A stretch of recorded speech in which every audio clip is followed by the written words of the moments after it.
Every time I see Laura, I'm reminded of this very horrible game for the Sega Saturn. Fun adventures lined up for you.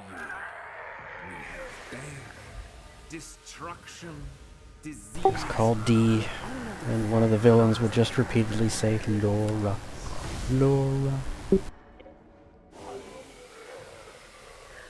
Have that game.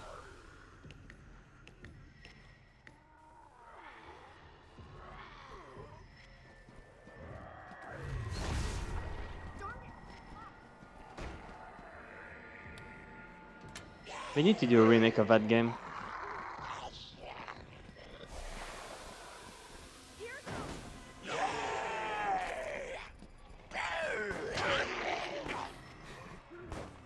This is some dead person. Are you okay?